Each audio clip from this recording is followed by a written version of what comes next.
Hey guys, today I'm going to show you where the AC compressor clutch relay and AC compressor clutch fuse are located on this 2011 GMC Acadia.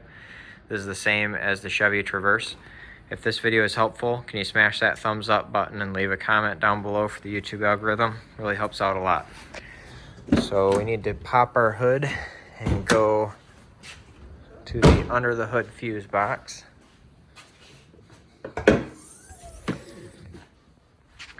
This is the fuse box here. Push in on these 3 points and you'll be able to lift this out.